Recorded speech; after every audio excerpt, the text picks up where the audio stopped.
Hello, and welcome to the BizDev Podcast, the podcast about developing your business. I'm David Baxter, and I am joined by Hair Club for Men sponsor Gary Voigt. Oh, that was a good one. Yes. Yeah, out of the two of us, I'm the one that needs Hair Club for Men. Oh, right. No, actually, I'm proudly not a member. I'm not a client. What is that? Anyway, okay, fine. All right. So this podcast is about starting up businesses, developing businesses, tech, all the nerdy stuff that's a lot of fun to talk about. Today we have a special guest. I'm excited to talk to Chris Hare. He is the CEO of PRTI Inc. And we're going to talk about his business and all that good stuff in just a minute. But first, Gary wants to bore us with some sort of topic. Yeah, it is boring. It is like the third time we're going to touch on this on the podcast, but these stories just keep popping up. And this is another one where a company requested that a remote worker keep their webcam on the entire time that they're working, and they were using like screen grab software to kind of check on his productivity. Now, this company, it was a software development company here in Florida, but they ended up firing the employee because the employee told them that they felt uncomfortable leaving the webcam on the entire day. And we'll link the article in the show notes, but the basic summary is they were like, okay, well, we're Florida and we're a right to work state. So if you're not going to comply with our requirements, you're fired. And that was it. But So it was the state of Florida? The state of Florida is where the software company is located. Yes. Okay. But so sorry, I got confused. I thought it was the state itself. Is a remote worker, and he happens to live in Europe where I guess every employee in the European Union is covered by like this umbrella for their personal rights. And I have that written down here. What is that called? It's the European Convention on Human Rights. Yeah.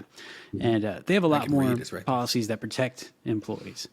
So after a little bit of a legal battle, it was decided that nope, the company in Florida actually legally wasn't really allowed to fire the person, but the person no longer wants to work for that company. So they ended up with a settlement of about $73,000. Mm-hmm. But it goes back to what we were talking about, where spying on employees, productivity trackers, screenshots, and webcams, all that, it's a very quick way to just destroy the culture of remote work and really make your employees not want to be there. Now, is it spying if they tell you up front?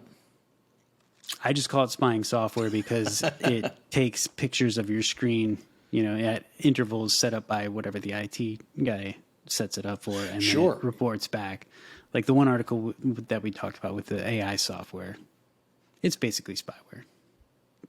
So, Chris, have you ever, maybe I'm putting you on the spot here, but have you ever thought that was okay to do, where you've got it? I mean, there's lots of ways to do it. Some are more intrusive, some are less. Like I've had IT guys who read emails just to make sure nothing crazy was happening. I thought that was kind of rough. I've seen when we've used contractors, we have the option on some of the apps that we use to do this exact thing, where it will take a screenshot of their computer sometime within every 10 minutes. And if they will decide whether or not they're working, or I guess I can, and then we can say whether or not that was valid or not.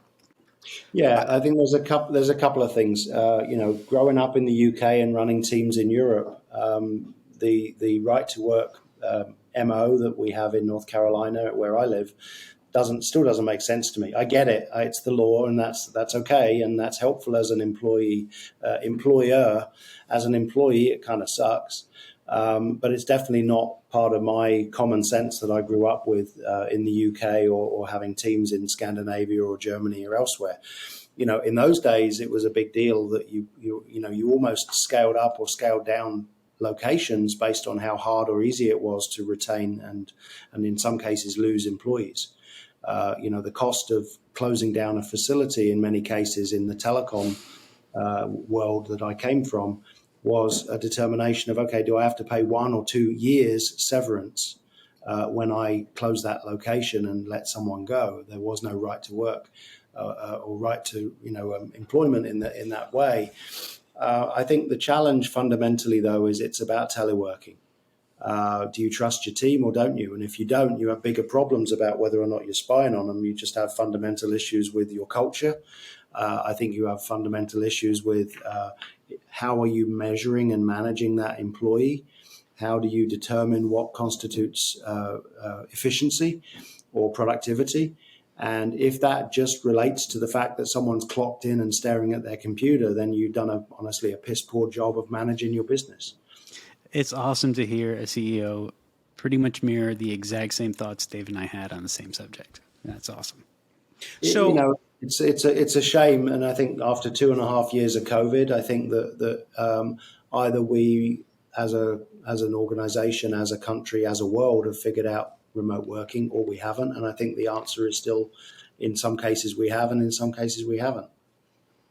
I'm hearing, I was actually talking to my team on Slack a couple of days ago, more and more articles about companies kind of backing away from remote work and saying, hey, if we're doing layoffs, the first ones to go are the remote workers. Hey, we're going to figure out how to get you back in the office. And so my question to my team was, we are a remote company just through and through. That's who we are way before COVID. We've been remote for 6 years now. And that's just how we do business. And so my idle question was, hey, will we be finding easier to find great employees, developers and whatnot, when everyone else is clamping back down? And we're like, hey, we're remote. And of course, all my guys were like, yes, you will. And I'm like, sweet. Do you guys have, how is your company set up? Do you have a hybrid workforce? Do you have them in office? So we're a little different. No, we don't really have a hybrid workforce. We have two physical buildings on our location in North Carolina. But when we're traveling, we're all remote. So, and as travelers started to come back, whether you're truly remote working from home or whether you're working while you're on the road, you still need to be working because we've got stuff to do.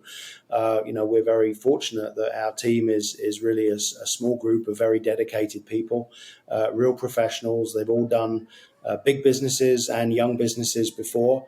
And as a result, we have no question or concern about their work ethic or about their contribution. But I think it also comes out of our management team's approach, which is to say that we've got a job to do. Within reason, I don't care where you do it from. I don't care how you get it done, as long as you get it done. And if it takes you, if you can do your job in 30 hours, then do it in 30 hours. If it takes you 50, then maybe some weeks it takes 50. But I mean, I think you've just got to reflect on the fact that most companies, people don't clock in and clock out anymore. They're checking emails offline. And this is back to your comment about Europe. I mean, there's some issues that have happened where people are checking emails at the weekend, and some countries prevent that, or at least frown upon it. That's just not the US culture. That's not the US MO, especially when you're running a young business. I mean, if your eyes are open, you've probably got some, connectedness to your work. I think there's a balance of fairness here, right? If someone's working, and if your window behind you were real and you were in the mountains, then I don't expect you to be disconnected the whole time. I equally don't expect you to be connected the whole time. It's just about treating people the way that you would like to be treated yourself. So I think that's a good transition. So let's back up a little bit. You've been talking about your business. Tell me the 30,000 foot view. What do you guys do? Yeah, so PRTI is an automated technology company. We run high intensity, high performance computing, but we're disguised by being a tire company. So we take car tires, vehicle tires. We have a proprietary technology that is very highly protected, and we break the tires down thermally to recover three fuels: gas, oil, and solid fuel, and to bring out the steel from the tires. Because we receive tires, we're paid for all the tires we receive. We're also paid for the steel that we recover, and then we're able to take the gas, the oil, and the solid fuel, turn it into electricity. And in North Carolina, we're a regulated state, which means selling our power to anyone means selling it to the grid. We chose to look at other options, and we built our own high-performance computing blockchain data center. So we built something that is very, very highly modular, highly automated. We've spent the last 6 years making this thing robust and proving that it works. And we're now at the stage of starting to scale it across the US, across Asia, across Europe. So it's a fun project. It's a fun journey that we're on, and it's a problem that most people are part of because they have tires on their vehicles. But most people have no clue what happens to an end-of-life tire. So I'm going to ask a really dumb question. When I think of a tire, I think of rubber. Mm-hmm. And you're talking about, and I'm thinking rubber, I'm thinking things from trees. Of course, I know I'm grossly oversimplifying, but you're talking about, I know there's steel in there, right? Most of them have radials, and so I understand the steel part. But how do you, at a very high level, what is it in a tire that turns into those fuel sources? That's really interesting to me. Yeah, so there is an energy value from the natural rubber, and you're right, the natural rubber forms about 20-25% of a tire. And that's grown on trees. It's rubber plantations all over the world that have that natural rubber. But 25% of a car tire is steel wire. And that steel wire is valuable. It's no energy value, but you can recover it and recycle it the way that steel is recycled, aluminum is recycled, etc.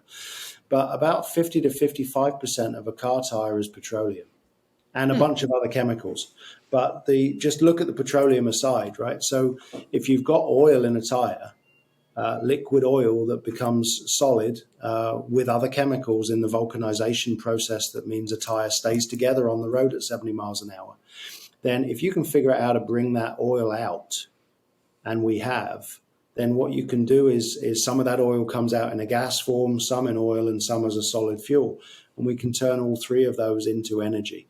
And the crazy thing is every car tire has got roughly the energy value of 3 gallons of oil, which means that as a country, the US today is throwing away about 300 million tires a year.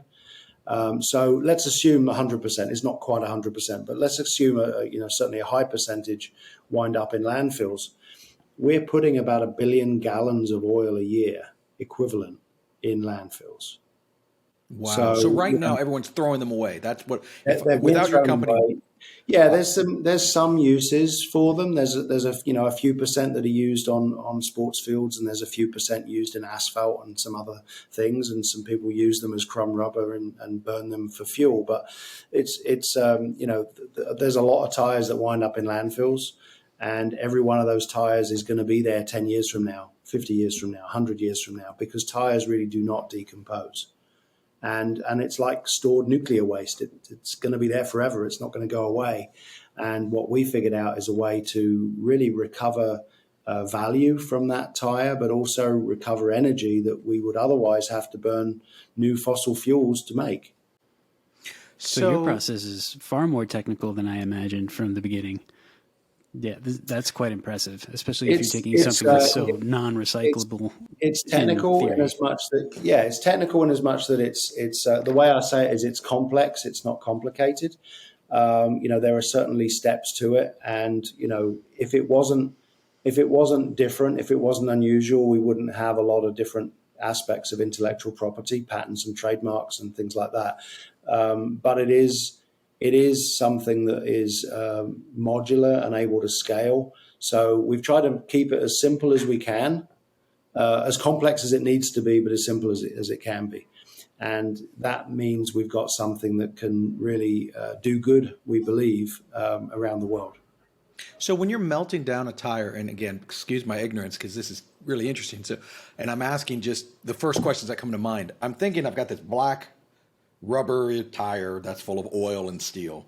When I melt it down, or whatever the process you guys use, I'm oversimplifying, of course. Is there a bunch of junk and chemicals that are released? Are you guys keeping that in-house and then turn that into something else? Or that's just the first thing that comes to mind. I'm thinking this big black column of smoke of chemicals going up because you're melting down an ugly, dirty tire. So first of all, directionally you're correct. We have a process that we don't burn tires, we cook them, right? And there's a subtle difference. It's about as subtle a difference as if you're barbecuing at the weekend, right? I mean, I know if I've burnt my steaks because they now look like charcoal on top and no one wants to eat them, right? If you're cooking those steaks, it means you're doing something in a controlled way, in a moderate way, and in a way where you know where you want to stop. right? That control is the cooking element here. So what we're trying to do is raise the temperature of the tires such that they break down. They break the carbon bonds that were inherent in putting them together in the first place.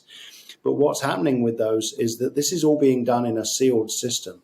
So, our job is to solve an environmental problem, not to create more or create other ones, right? So what we try to do is we cook these tires in a sealed system that then we're able to capture the gas and the oil and the solid fuel in a sealed way, which means that any of the chemicals that are in there, we know where they are and we know what to do with them.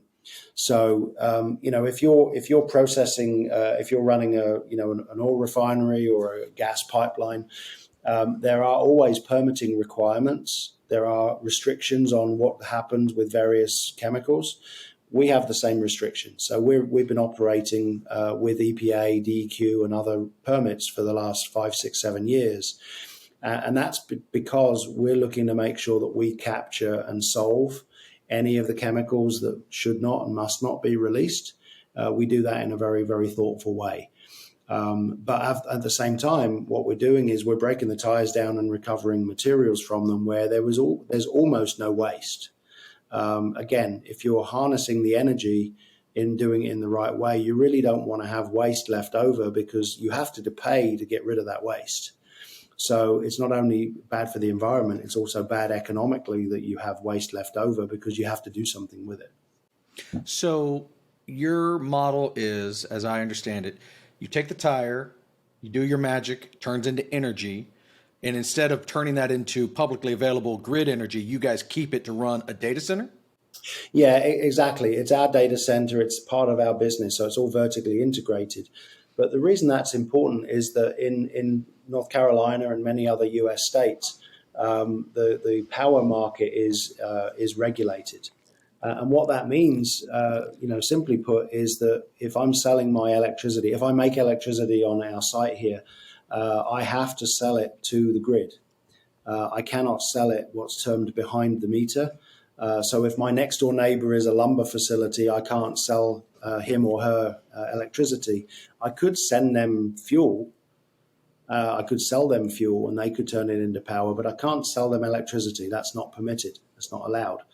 So what that gives us as a choice early on in our business modeling was to say, look, if we're going to make power, we have to do something with the power ourselves because selling it to the grid is okay. It's a modest income, but it's not the best use.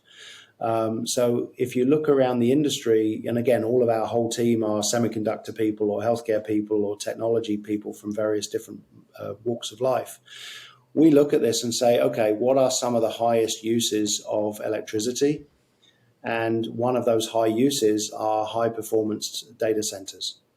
And high performance computing, whether it be edge computing like the streaming that's taking place on this podcast, or whether it's animation for Hollywood movies, or whether it's driverless car automated technology processing, traffic signals, something like that. It could be that. It could be blockchain.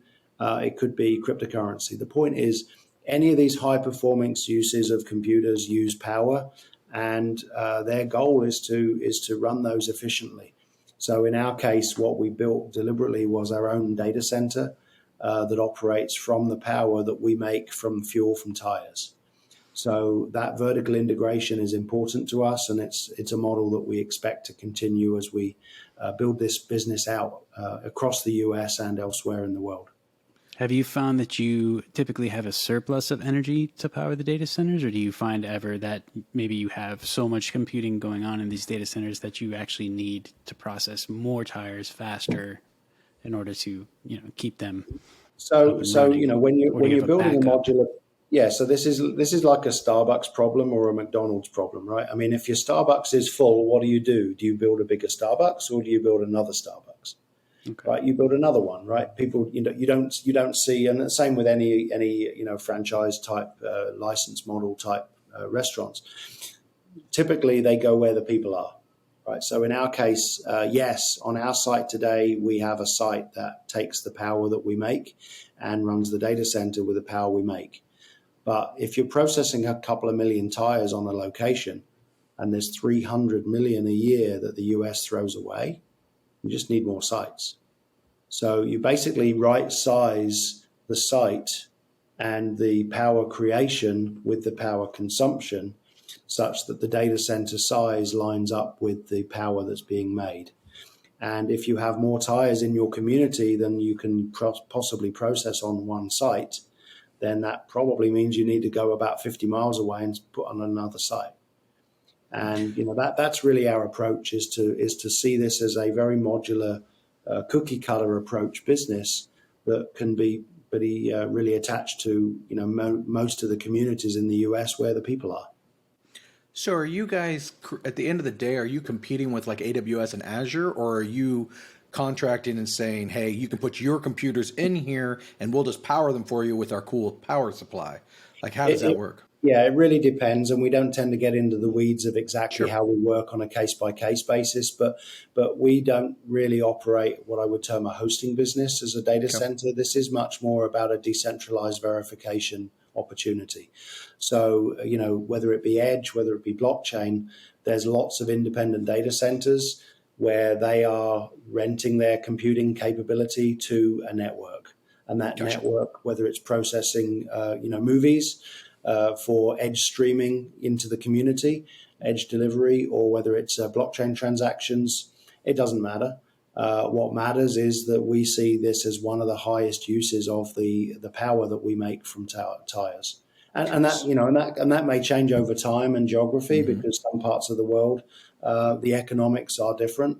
Cost of waste, cost of power are different. So there may be cases where we may have sites that don't have a data center, or maybe they have another use on the back end of the power, or maybe they don't even have a power structure. They're selling fuels into a local market. Our job is to stay nimble based on the geographies.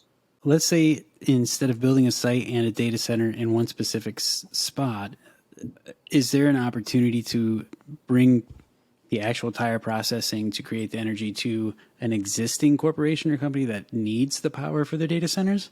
Like, just the two places that came to my mind here in Florida is like the Space Center and NASA. Like, say if they have heavy, the aerospace industry itself, if they could use that same kind of technology, or if you were to build a site that turned the tires into energy for them, or you mentioned render farms for animation and stuff like video games. There's an EA Sports down here, or like just the actual processing to energy part without the data center. Like, is that part of the module business you're talking about that you could use separately? So if you're a data center operator, most big data centers have a sustainability program. That sustainability program says that they want to have an offset of some sort. So, you might have I won't, get into names, but we have good friends at a couple of very large data center consumers. And when they come to town, that the day they switch on, they have a use of the power that was presently being used by that community. Mm-hmm. In most cases, they offset that by building a large solar farm or a wind farm or some other sustainable energy source.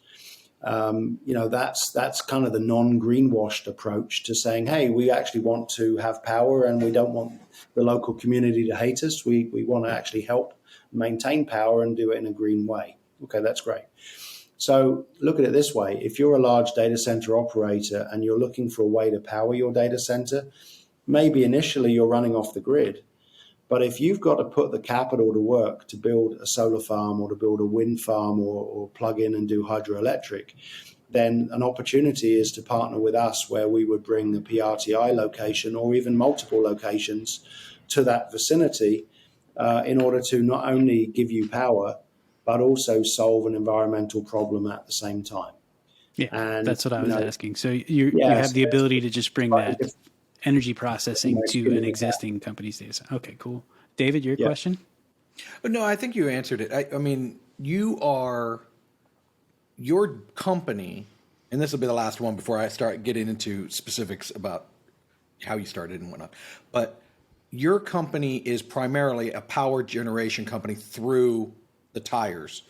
And what you do with that energy could be variable, and that could change over the years. And you're not dying on that hill. You're saying we have a unique way to get energy. How that energy get used could change in the decades or whatever, but that's your core business. We've created this cool process. Yeah, so I think the job of any leadership team of any company is to watch trends, keep an eye on the news, keep an eye on what's happening around the world, and stay nimble.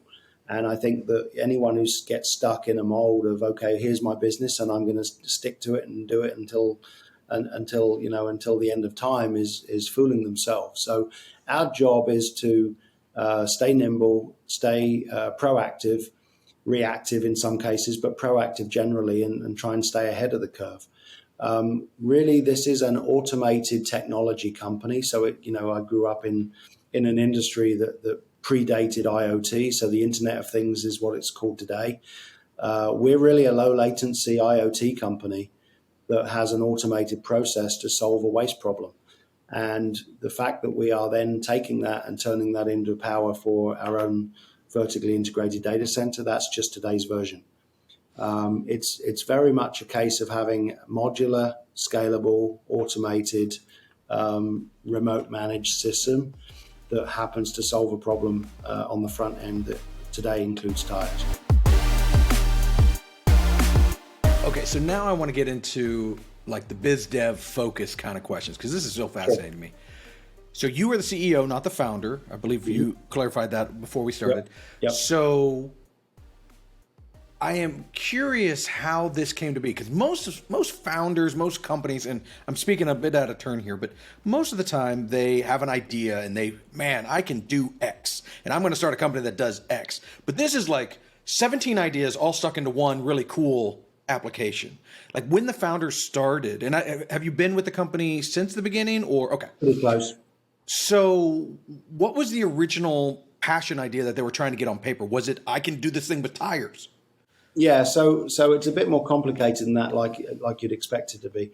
The cool thing about this group is that the original founders of the business, two of them are here, Marsha and Wayne, and they had grown businesses over many, many years. I mean, the good, again, you treat what you've got as a positive, right? So the benefit of all this gray hair that we all have as a team here is that this isn't our first rodeo. This isn't the first time we've done startups. This isn't the first large-scale business that we've built. For me personally, I was part of Sony Ericsson. That's why I'm in North Carolina. So I ran a large supply chain team there. And before that, I ran a division of what used to be TRW, today is Northrop Grumman. The benefit of doing big company stuff and multiple startups is you don't tend to die on a hill in the same way a startup founder does when it's their first startup, right? This idea is so good. It's the only thing that's going to work, and it's the only thing I'm going to focus on, right? So Wayne particularly came out of the space program. He was heavily involved in building semiconductor companies. Another one of our team is a guy called Jason Williams. He's a healthcare guy. He's fairly well known locally. He sold his clinic mobile healthcare business 7 years ago for something approaching $500 million. Nice. The benefit of having some of this pedigree around us is that we make better mistakes. Which doesn't mean we don't make any, because you always make some, right? But hopefully you make better quality mistakes. When it came to founding the business, what Wayne and Marsha were trying to do was solve an environmental problem. And they looked at all sorts of different things. They spent a lot of time doing research. Again, the luxury of it being a founding a business after you've done it a few times is you don't have to rush. Take your time, do some research, do some studying, do some reading, do some travel, figure out if this thing's real. And then at that point, then go out to your friends and family and say, hey, I've got something kind of interesting. Hey, you've invested with me before. I made you money last time. Put a bit of money in this and we'll see what happens. And the benefit of going on the journey in that way is that what we've been able to do together is take our time. And time is a benefit in what we've been doing, because lots and lots of other people in the last 50 plus years have tried to do something positive with tires, and most of them have failed. And again, don't need to get into the details of why they failed, but the point is, we have taken the time to do a different approach to take the time to prove that it works, and then to document it, then to protect it. And the benefit of that journey, and we had the governor of North Carolina come visit us last week, is that we stayed kind of in a quiet mode for a long time where people, even in living in the same community, didn't know we existed. We kind of liked that because it meant we could spend time making the news, not reporting the news. Again, many startup founders want to be, in front of the cameras or in the newspaper or whatever it might be early on, probably before they're ready. And therefore they get a lot of attention. It's a distraction. It's a resource drain. And we really avoided doing that. We've had very, very scarce amounts of public attention until we really have started being ready for it, which has only been in the last few months. Speaking to a new founder or someone who's thinking about being a founder, you've done this, you've been down the street several times. What would be the best advice? But I mean, I love the take your time, but if I don't have those resources that you're talking about, right? You've started successfully. Someone probably brought in a good amount of investment just privately because they've done very well. That guy, $500 million, is nice. That gives you advantages. But if you are one of those young, hungry startups, what would be your best advice to give to them as they get moving? So when I first started working in the US 25, 30 years ago, we had some training events where we had people come in and talk to us about motivational training and how do you encourage and how do you develop your career. And one of the pieces of advice that I heard back then, which still resonates today, is if you want to be successful, go find someone who's already successful in that space and ask them how they did it. And when you ask for advice, not help, people are more likely to give you advice. People are more willing to give you advice. And again, I think my read of that would be, look, if you're starting a business, go find someone in a non-competitive walk of life, maybe a different geography or a slightly different vertical. Go ask them how they've been successful. Encourage, go find your own mentor, go find your own supporters, go find your own experts. And whether that is by choosing which investors to pick up their money, or whether it's who to add to your team, or it's who socially to meet with where they've been successful in their career in something somewhat similar, go get that advice. Because if you only hear half their advice and only act on half of that, you're still way ahead of where you would have been if you'd done this in your own basement and done it on your own, right? And the most expensive money is equity. So when you start raising money and then you make the wrong decisions and then you have to change, it's a very, very painful process because you're using other people's money to do that. And you're also needing to then have an answer to those people that have invested in you as to what went wrong. So I think it's super important to get as much advice as you can in as condensed a way as possible, and really to find people that are like-minded. We have, forgive me, we have kind of a no policy in terms of our investors and our board and our shareholders, and that has been really great because it means that, look, not everyone's always on the same page, but we've really worked hard to be very straightforward, very accurate, and very clear with what's going on with the business, good and bad. And if you feel that way and act that way, and the people that have supported you are good human beings, then we'll figure it out together. You mentioned that you are growing and you are starting to show off the business to other potential investors and clients, not just in the U.S., but worldwide. Is there anything that you wanted to share about where you see this going in the future coming up? Look, unfortunately, whether it's car tires, scooters, bicycles, motorbikes, tires are a problem pretty much everywhere. The Arctic Circle and Antarctica are fairly okay, right? But everywhere else on the planet, there's a lot of tires. And, I think it's 1830 something, the tire or the vulcanization process was discovered. Since then, there's been really no successful way of breaking tires down in a way that's been economically viable. So there's a lot of tires. What we're seeing is that opportunity exists worldwide for this technology. Now, we would love there to be more healthy competition scaling. So far, we're not seeing it. We're seeing a few pockets of things that are interesting, but look, we need to build lots and lots of locations. We see that opportunity in Asia, in Europe, in the African continent, in South America, as well as North America. This is a problem for everybody, and we look forward to being a part of it. What we are seeing, though, is that we are somewhat fortunate. It's kind of a weird way to be fortunate, but in the US, at least, we have a somewhat of an organized consolidation program, which is that when you get rid of tires, someone takes them somewhere, and then someone else takes them somewhere from there, and then they wind up most of them go in landfills. But at least there's landfills. This is so interesting. I mean, my favorite thing about having guests on is they've been all over the map. Like, just, you never know they've all started something, or they're all running something, and that's been the one key component. But the businesses, my inherent fascination with businesses is why I run my little company, is so I can learn about different businesses, and this podcast has turned into an extension of that. So it's just so interesting. I had no idea a business like this even existed, and that's so cool to take something that is a problem and turning it into. I've always said, if you want environmentalism to work, then make it an economic thing. It's like light bulbs are always a great example. If when I was a kid, everybody said turn your lights off because we want to be good to the planet.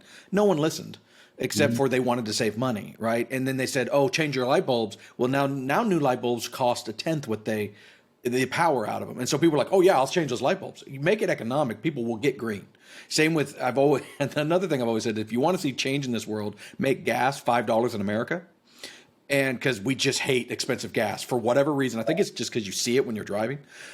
But expensive gas just drives a hole straight through the soul of America. And we get really, really innovative when that happens. And we're seeing some of that now. We've seen it in the past, but it's almost always an economic thing. And so you're taking that exact thing and saying, hey, we can take this problem and turn it into a real solution. Energy, which we always need. You can never, as far as I can tell, you can never make too much energy.